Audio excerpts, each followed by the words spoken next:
সুপ্রিয় শ্রোতা, গল্প পাঠের আসরে শুনতে চলেছেন মাহমুদুল হক রচিত কালো বরফ উপন্যাসটির ৫ম পর্ব।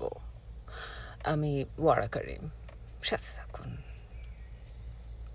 পায়ে পায়ে কাঁঠালতলির দিকে হাঁটতে থাকে আব্দুল খালেক, উদ্দেশ্যহীন।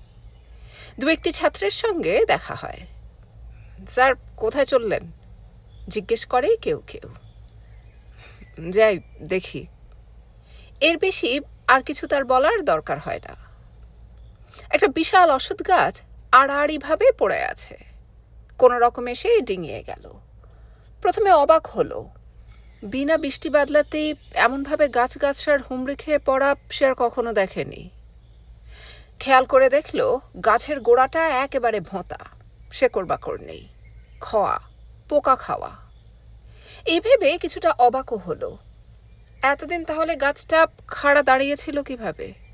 নিছক অভ্যাসবশত, নাকি কোনো কিছুর অপেক্ষায়?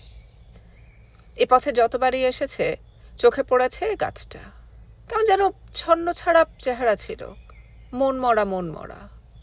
অনেক আগেই তার দিন শেষ হয়ে এসেছিল। এখন বুঝতে পারে, অনেক আগেই। দুপাশে ধান ক্ষেত, থই থই করছে বর্ষার পানি। হাঁসের খল বলে একটা বহর ডোবাডুবি শেষ করে ক্ষেতের ভেতর থেকে বেরিয়ে আসে। আব্দুল খালেকের ইচ্ছে কোথাও দুদণ্ড বসার। বাছাবাছির কিছু নেই, বসে পড়লেই হয়। ভয় ছাত্রদের নিয়ে। হাঁটা পথের এক পাশে তাকে এইভাবে বসে থাকতে দেখে মাথা মুন্ডহীন কত কথাই তো তারা ছড়াতে পারে। কোথাও কোনো আড়াল নেই, খুঁজলে পেয়ে যেতে পারে সুবিধা মতো একটা জায়গা, কিন্তু বেশি একটা আগ্রহও তার নেই। এমন নয় যে সে হাই হাই করে বেরিয়েছে দিগ্বিজয়ে। এই বর্ষাকালটা ভারী সুন্দর। প্রতি বছর চারপাশের কয়েকটা নদী পাল্লা দিয়ে ছাপিয়ে ওঠে, তারপর লোকচক্ষুকে প্রায় ফাঁকি দিয়ে আস্তে আস্তে ঢোকে গ্রামের ভেতর। এ গ্রাম ও গ্রাম, এ পাড়া ও পাড়া, হে করতে করতে পুরো দেশটাকেই তারা ঢেকে দেয়।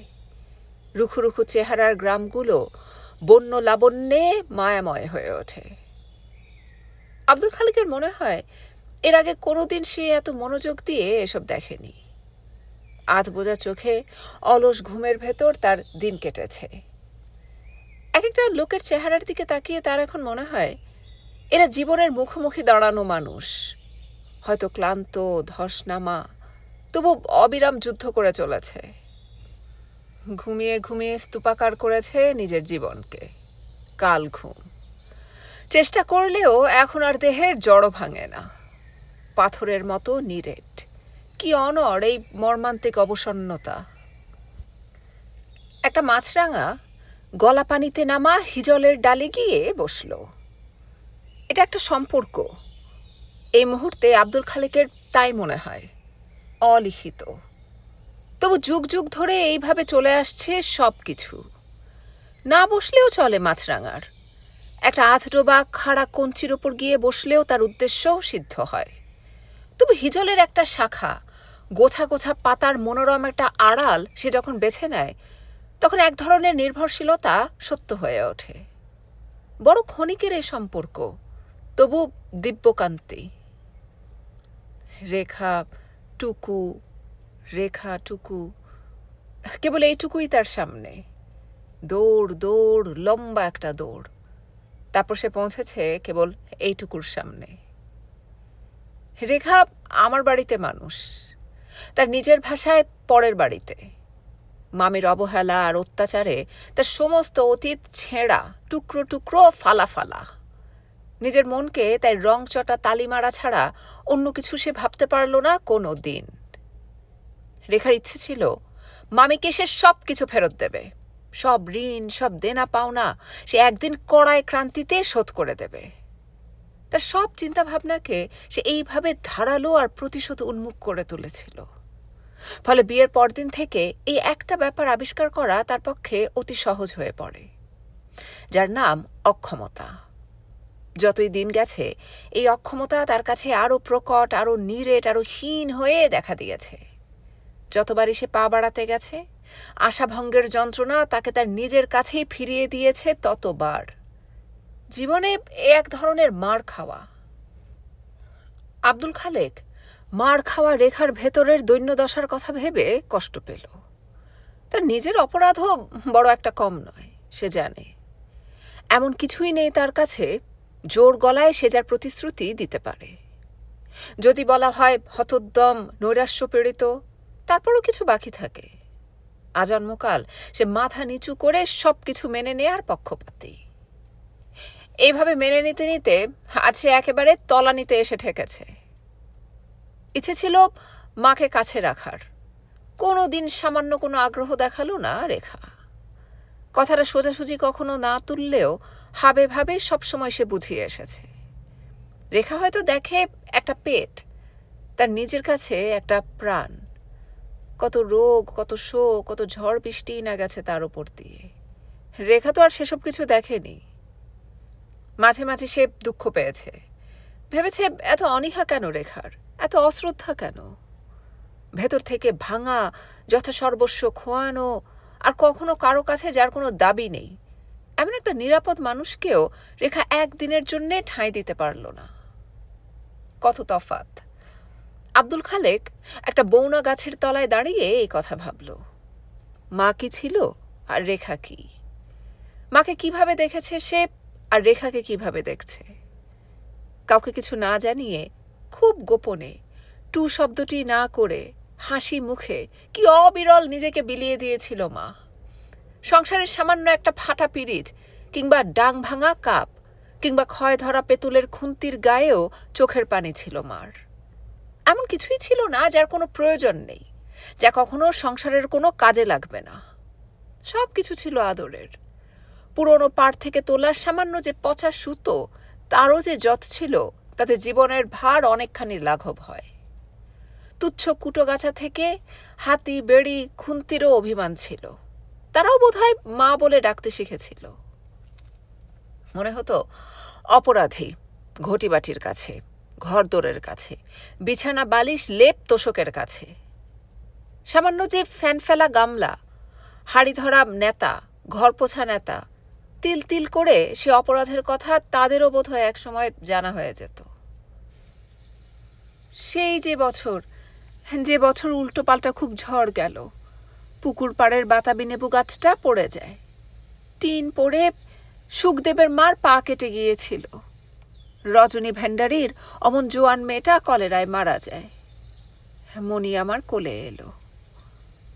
মা বলতো এইভাবে, তা ও ছেলে তো আমার ধুলোয় ঘোঁটা কেটে মানুষ, না পেয়েছে আদর না যত্ন। বছর না ঘুরতে কোলে এলো, টিপুর পিঠোপিঠি। কাকে দেখি কাকে ধরি, একলা মানুষ। একটা গামছা বিড়ে পাকিয়ে মাথার নিচে দিয়ে মেঝে শুয়ে রাখি। একা একা হাত পা ছুঁড়ে খেলা করে, খিদে পেলে কাঁদে, পেট ভরা থাকলে ঘুমিয়ে থাকে। বড় অবহেলায় মানুষ হয়েছে ছেলেটা। মার সে বলা ছিল কত সুন্দর, ও আমার কোলে এলো, যেন একটা গানের কলি। আজ এই ভর দুপুরে গরিব বৌনা গাছের নিচে দাঁড়িয়ে এক অস্থির আব্দুল খালেক, রেখা যাকে তার স্বামী বলে জানে, টুকু যাকে তার আব্বা বলে চেনে, হু হু করে কেঁদে ফেলল। এতদিন পর কোনো এক অজ্ঞাত কারণে ঝিরঝির বিপর্যয়ের মাঝখানে দাঁড়িয়ে তার মনে হলো, গানের ওই কলিতে ভর দুপুরেও আকাশে চাঁদ ওঠে, সব রোগের নিরাময় ঘটে, সব পাপ ধুয়ে যায়, জগৎ সংসার ভেসে যায়। কেবলই মনে হয়, কই, কোথাও তো কোনো দাগ লেগে নেই। স্যার, আপনি এখানে? আব্দুল খালেকের এক ছাত্র রশিদুল বললে। কখন থেকে এখানে দাঁড়িয়ে আছেন? আব্দুল খালেক বিব্রত হয়ে বললে, এই একটু দাঁড়িয়েছিলাম, তোমাদের গ্রামগুলো ভারী সুন্দর।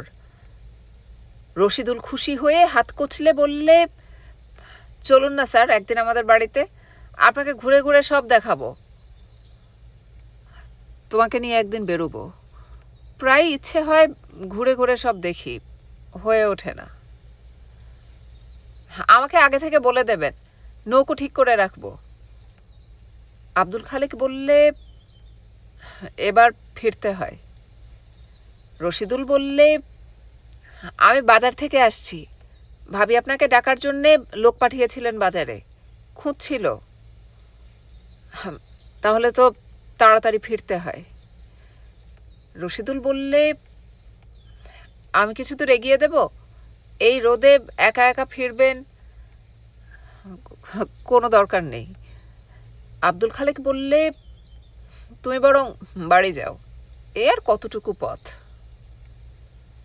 ফেরার পথে আব্দুল খালেকের কানে বাজে অদ্ভুত একটা বাজনা, জিঞ্জার গিঞ্জার ট্রাস্ট ইন এম। মা বললে, কাল থেকে তোর স্কুল, কাল তুই ভর্তি হবি। ভয়ে কেমন যেন হয়ে গেলাম, অসাড় হয়ে এলো হাত পা। আব্বা, মা, টিপু ভাইজান, মণি ভাইজান, রানী বুবু সবাইকে মনে হলো হৃদয়হীন। আমার জন্যে কারো এক ফোঁটা দয়া মায়া নেই, কেবলই কান্না আসে। মনে হয় সব শেষ হয়ে গেল। কাল হাত পা বেঁধে এরা সবাই মিলে আমাকে পুকুরে ফেলে দেবে। মনে হতো চিরকাল এইটুকুই থাকবো, এইভাবেই থাকবো। কেনারাম কাকার হাত ধরে হাতিপুকুর পাড়ে যাব। শেঠ পুকুরের মাঠে মণি ভাইজান ফুটবল খেলবে, একা পাশে বসে বসে তা দেখব। পাঁচু ঝুমিকে লুকিয়ে চুড়ির শেকল দেবে, ঝুমি পাঁচুকে লুকিয়ে দেবে ভাঙাতে শিরা কাঁচ। সবকিছু ধাপে ধাপে ওঠা, থাক কাটা, রঙিন, এইসব দেখব, বলবো না কাউকে। পুটির কাছ থেকে শিখব পাখিদের ভাষা। তুলি পাখি ফিরে এলে বলবো, আমাদের ছেড়ে কেমন করে তুমি থাকো, তোমার কি কষ্ট হয় না? আমার তো হয়। ঘাটে যখন বসে থাকি, যখন বাগানে যাই, খেতে বসি, তোমার কথা মনে হয়। বিছানায় শুয়ে শুয়ে রাতে তোমার জন্যে কাঁদি। মাকে বললাম, আমি স্কুলে যাব না। তা যাবে কেন? শুধু সকাল বিকাল দুপুর টো টো করে গাছতলায় গাছতলায় ঘুরে বেড়াবে। পাখানা যা লম্বা হয়েছে তোমার। টিপু ভাইজানকে বললাম, আমি তোমার কাছে পড়ব, স্কুলে যাব না। নিজের পড়া নেই বুঝি আমার? স্কুলে না গেলে কি হয় জানিস? ওই বিন্দের মতো ছায়াবানির সামনে বসে বসে পাঁপড় আর তেলে ভাজা বেঁচে খেতে হয়। মণি ভাইজানকে বললাম, আমি স্কুলে যাব না। তোর ঘাড় যাবে, মণি ভাইজান বললে। টেনে টেনে কুলোর মতো করে দেবে তোর কান। মাথায় থান ইট দিয়ে এক পায়ে রোদে দাঁড় করিয়ে রাখবে। কান ধরে নীল ডাউন হবি, গাঁটটা খাবি। মাস্টারদের ফার্স্ট ক্লাস সব শাস্তি আছে, দেখিস ক্ষণ। একদিন দেখবি এখানে খানিকটা গোশ নেই, পেটের এক খাবলা গোশ হাওয়া হয়ে গেছে। নাড়ি ভুড়ি সব দেখা যাচ্ছে, শোঁ শোঁ করে হাওয়া ঢুকছে আর পটপট করে শব্দ হচ্ছে। যা ভালোবাসে মাস্টাররা কাঁচা গোশ খেতে। হাউমাউ করে কেঁদে উঠে আমি বললাম, আমি মরে যাব মণি ভাইজান, আমি ঠিক মরে যাব। মণি ভাইজান একটা ছিপের সুতোয় বড়শি লাগাতে লাগাতে বললে, মরে যাওয়া তো ভালোই, মরে গেলেই পাখি হয়ে যাবি। পাখি হলে কত মজা, যা ইচ্ছে তাই করে বেড়াবি। একবার বাঁশ ঝাড়ে বসবি, একবার আমড়া গাছে বসবি, একবার পেয়ারা গাছে বসবি, যখন যেখানে তোর খুশি। তুই মরলে মাছরাঙা হবি, ঝপাঝপ মাছ ধরবি আর খাবি। মির্জাফর মরে কি পাখি হয়েছে জানিস? শকুন। বললাম, শকুন তো অনেক। তাতে কি? মণি ভাইজান বললে, এক একটা মানুষ মরে গিয়ে এক একটা শকুন হয়েছে। Lord Clive, Jagat Seth, Umichand, Warren Hastings, Nadir Shah, Timur Lang, ছবির ঠাকুমা, মরার পরে ওরা সকলেই তো শকুন হয়েছে। ছবির ঠাকুমার সঙ্গে মণি ভাইজানের খুব ঠোকাঠুকি হতো। বুড়ির ছিল সুচিবাই, হাঁটত আর গোবর গোলা পানি ছিটাতো। মণি ভাইজান বলতো, ও বুড়ি, কাল নাকি তোমার বিয়ে? মদনামুচিকে দেখলাম খুব ঘটা করে সেজে গুজে টোপর মাথায় দিয়ে তোমার জন্য কলপুকুরে বসে আছে। কলপুকুর একসময় শ্মশান খোলা ছিল। কলপুকুরের কথা শুনেই হোক কিংবা রকচটা স্বভাবের জন্যেই হোক, তেলে বেগুনে জ্বলে উঠত বুড়ি। হো নেড়ের বেটা, তোর মাথায় বজ্রাঘাত হোক, তোর ওলা ওঠা হোক, তোর কুষ্ঠ ব্যাধি হোক। মণি ভাইজান বলতো, এত ইংরেজি শিখলে কোথায়? ও বুড়ি, গোবর চচ্চড়িতে আজ হিং দাওনি? হাতের কাছে যা পেত তাই ছুঁড়ে মেরে বুড়ি বলতো, ওরে আবাগির বেটা, তোর ধনুষ টঙ্কার হবে, বাঁদরের মতো খিঁচে খিঁচে তুই মরবি। লুকিয়ে লুকিয়ে গরুর গোশ খাওয়া হয়, জানি না বুঝি? এই বলে দৌড়ে পালাতো মণি ভাইজান। কুষ্ঠব্যাধি আর ধনুষ্টঙ্কার, এই দুটো নাম শুনলেই আমার গা কাঁটা দিয়ে উঠত। ধনুষ্টঙ্কার যে কি বুঝতাম না ঠিকই, কিন্তু দারুণ আতঙ্ক ছিল। বুড়ি মরে গেলে মণি ভাইজান ছবি দিকে একদিন বলেছিল, আমি কাজীপাড়ার একদিল সার দরগায় 5 পয়সা সিন্নি দিয়েছি, বাপরে বাপ, মরতে আর চায় না। ছবিদি কেঁদে ফেলেছিল শুনে, রাগ করে অনেক দিন পর্যন্ত আমাদের বাড়িতে আসেনি। তারপর মণি ভাইজান বললে, পাখিদের ভেতর যেমন দেখিস নানা জাতের পাখি, কোনোটা চড়ুই, কোনোটা পায়রা, কোনোটা দোয়েল, কোনোটা কাক, মাস্টারদের ভেতরও অমন দেখবি, এক একটা এক এক টাইপের। এক রকমের মাস্টার আছে, তারা কখনো ভাত খায় না, তারা পেট বোঝাই করে শুধু রাগ খায়। এদের ধুতি খুব ময়লা, বড় বড় নখে সব সময় ময়লা লেপটে থাকে। দেখবি এদের টিকিতে খুব সুন্দর সুন্দর গাঁদা ফুল ফোটে।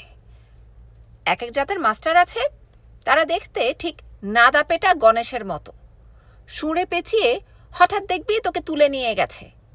জিজ্ঞেস করবে, আজ কি দিয়ে ভাত খেয়েছ? যদি বলিস মাছ দিয়ে, সে অমনি বলবে, কি মাছ? পার্শে? পার্শে মাছে বড় স্বাদ হয়, অতি উপাদেয়, বেগুনের সঙ্গে ভারী চমৎকার জমে, জম্পেশ করে খাওয়া যায়। আরেক টাইপের দেখবি যারা ক্লাসে ঢুকেই বলবে, এই এসব কি হচ্ছে? বেতিয়ে গায়ের ছাল তুলে নেব, পেয়েছোটা কি? এটা কি গুলতানির জায়গা? তারপর বলবে, no talk, pin drop silence, প্রথম বেঞ্চি থেকে রিডিং শুরু করো, এক এক করে সবাই। তারপর দেখবি ভোঁস ভোঁস করে নাক ডাকিয়ে সে ঘুমোচ্ছে। এরা এলে ভালোই হয়, ইচ্ছে মতো দারোগা পুলিশ খেলা যায়, কাটাকুটি খেলা যায়, গল্পের বই পড়া যায়। বললাম, মারে না? মাঝে মধ্যে এক আধটু মারে বই কি, তবে যারা খুব যত করে পাকা চুল তুলে দেয় তাদের মারে খুব আস্তে করে। মার খাওয়ার কতগুলো কায়দা আছে। হাত পাততে বললে হাত পাতবি ঠিকই, কিন্তু সপাং সপাং বেত পড়ার আগেই ঝট করে সেটা সরিয়ে নিবি, আর নিয়ে, ওরে বাবা গো, ওরে মা গো, আপনার পায়ে পড়ি স্যার, মরে গেলাম স্যার, এই বলে চিৎকার করে উঠবি। তখন দেখবি স্যার বলবে, ঠিক আছে যাও, ভবিষ্যতে যেন মনে থাকে। আর যদি গাঁটটা মারতে যায়, তখন হাত জোর করে বলবি, মাথায় মারবেন না স্যার, মাথায় মারার নিয়ম নেই, আপনি পিঠে মারুন। এই বলে পিঠ পেতে দিবি। যেই পিঠে বেত পড়বে অমনি হুড়মুড় করে স্যারের গায়ের উপর পড়ে যাবি, ব্যাস। বললাম, তোমাকে মারে? মারে আবার না, তোকেও মারবে। তা সে তেমন কিছু নয়, মার খাওয়ার কায়দা জানতে হয়। কায়দা জানলে মার খাওয়া আর 1 গ্লাস দুধ খাওয়া সমান কথা। তুই একটা ভিতর ডিম। আমার কত রকমের কায়দা আছে, এক একবার এক এক স্যারকে অবাক করে দেই। একবার তো মার খেয়ে মরেই গিয়েছিলাম। স্যার যখন কেঁদে ফেললে, তখন বেঁচে উঠে চোখ মোছার জন্যে স্যারকে ব্লটিং পেপার দিয়ে বললাম, ঠিক আছে এবারের মতো বেঁচে উঠলাম, এরপর মারলে কিন্তু আর বাঁচব না। স্যার কি করেছিল জানিস? কাউকে না জানিয়ে পঞ্চানন ময়রার দোকানে নিয়ে গিয়ে আমাকে পেট পুড়ে পান্তুয়া খাইয়েছিল, আর প্রতিজ্ঞা করিয়েছিল যেন কাউকে না বলি। মারের বদলে পান্তুয়া খাওয়া যায়, বুঝলি? বুদ্ধি কাটাতে হয়। ভয়ে ভয়ে বললাম, আমি যদি তোমার মতো বুদ্ধি কাটাতে না পারি? মণি ভাইজান বললে, না পারলে না পারবি, তাতে কি, কত উপায় আছে, তোকে মন্ত্র শিখিয়ে দেব। 1000 রকমের মন্ত্র আছে। যেমন ধর এই মন্ত্রটা, আগে গেলে বাঘে খায়, পিছে গেলে সোনা পায়, শঠে শ্যাটাং সমাচারেত। এই বলে 3 বার বুকে ফুঁ দিবি। দেখবি মারতে গিয়েও সে থেমে গেছে, ফিক করে হেসে ফেলেছে। বললাম, অত কঠিন মন্ত্র কি আমার মনে থাকবে? প্র্যাকটিস করতে হবে। ব্রতচারী খেলার কাঠি দুটো নিয়ে খটখটাং শব্দ তুলবি আর মুখস্থ করবি, ব্যাস। কালীকৃষ্ণ প্রাথমিক বিদ্যালয়, এই ছিল স্কুলের নাম। কেনারাম কাকাদের কয়েকজনের উদ্যোগে বোধহয় সে বছরই নতুন বসেছিল স্কুলটি। সঙ্গে নিয়ে গেলেন কেনারাম কাকাই। চৌধুরী পাড়ার এক বিশাল বাড়িতে স্কুল, উঁচু উঁচু ছাদ, মোটা মোটা থাম, চওড়া বারান্দা, ঘোরানো সিঁড়ি। স্কুল দেখে বুক টিপ টিপ করে। ভর্তি হয়ে গেলাম ক্লাস 2-তে। 2-তে যে ভর্তি হতে পারবো এ ব্যাপারে কিছুটা সন্দেহ ছিল। ঘরে ফিরে দেখলাম সকলেই খুশি। আব্বা বললে, এবার ভালো করে লেখাপড়ায় মন দাও পোকা, এখন থেকে তো স্কুল। প্রথম দিন ভর্তি হয়েই খালাস। কেনারাম কাকা বললে, আজ থাক, একেবারে কাল থেকেই ক্লাসে আসবে। প্রথম যেদিন ক্লাসে যাই সেদিনকার কথা আজও মনে আছে। মণি ভাইজান একটা লাল গোলাপ আমার হাতে দিয়ে বললে, ক্লাসে প্রথম যে দিদিমণি আসবে তাকে দিবি। এ মন্ত্র পড়া গোলাপ, খবরদার মাটিতে যেন না পড়ে, তোকে মারতে পারবে না। প্রথম পিরিয়ডে এলেন করুণা দিদিমণি। নাম ডাকার সময় আমিও সকলের মতো বললাম উপস্থিত। নাম ডাকা শেষ হলে ভয়ে ভয়ে তার কাছে গিয়ে ফুলটি দিতেই বললেন, বাহ, খুব সুন্দর। স্কুলে পুরুষ বলতে ছিলেন কেবল বুড়ো হেড স্যার চিত্তরঞ্জন মুখোপাধ্যায়, বাদবাকি সকলেই মেয়ে। করুণা দিদিমণি, লাবণ্যপ্রভা দিদিমণি, হেম দিদিমণি, তরু দিদিমণি। ক্লাসেও ছেলেদের সংখ্যা ছিল নামে মাত্র। আসলে স্কুলটাই ছিল মেয়েদের। প্রথম দিকে বলে পড়ুয়াদের সংখ্যা বাড়ানোর জন্যেই বোধহয় কিছু কিছু ছেলে ভর্তি করা হয়। আমিও সেই একই দলের। আমাদের ক্লাসে 48 জন ছাত্রছাত্রীর মাঝে ছেলে বলতে ছিলাম ভোলা বৈদ্যনাথ আর আমি। টিফিনের সময় দেখি সিঁড়িতে বসে আছে মণি ভাইজান। সর্বক্ষণ কেটেছে ভয়ে ভয়ে, এই বুঝি কিছু হয়ে গেল। ধরে প্রাণ এলো মণি ভাইজানকেই দেখে। বললে, কিছু হয়েছিল? বললাম, না। কি করে হবে, এ কি যে সে মন্ত্র, দেখলি তো? আমার হাতে মুড়ি মুড়কি আর কদমার ঠোঙা দিয়ে মণি ভাইজান বললে, মন্ত্রের জোরে আমি যে কোনো লোককে চোখের পলকে একেবারে গরু ছাগল ভেড়া বানিয়ে দিতে পারি, জানিস তুই? আমাকে হাবার মতো হাঁ করে তাকিয়ে থাকতে দেখে মণি ভাইজান বললে, বিশ্বাস হচ্ছে না বুঝি? ওই দেখ দেখ। এই বলে একটা গরুকে দেখালো। খুব কাছাকাছি গায়ে কালো ছিট মারা একটা সাদা গরু এক মনে ম্যাড় করে ঠোঙা চিবাচ্ছিল। বললে, বলতো ওটা কি? বললাম, একটা গরু। তোর মাথা, ওটা হচ্ছে হরিপদ ঘোষাল। দেখ না, এখনো যুগান্তর কাগজের মায়া ছাড়তে পারেনি। একটা ঠোঙা চিবোচ্ছে, তাও যুগান্তর কাগজের তৈরি। লাগতে আসে আমার সঙ্গে, দিলাম বেটাকে গরু বানিয়ে। এরই নাম মন্ত্রশক্তি। হরিপদ ঘোষালের ছেলে সুবলের সঙ্গে কি নিয়ে একটা ঝগড়া হয় মণি ভাইজানের। তারপর রাস্তার মাঝখানে ফেলে দে পিটুনি। হরিপদ ঘোষালের কাজ ছিল দুপুরের পর থেকে বাইরের বারান্দায় একটা ইজি চেয়ারে গা ছেড়ে দিয়ে সেই সন্ধ্যা পর্যন্ত খবরের কাগজে ডুবে থাকা। তারই ফাঁকে ফাঁকে লোকটা নাক ডাকিয়ে ঘুমিয়ে নিত। সুবলের কান্নাকাটিতে ঘুম ভেঙে গিয়েছিল সেদিন।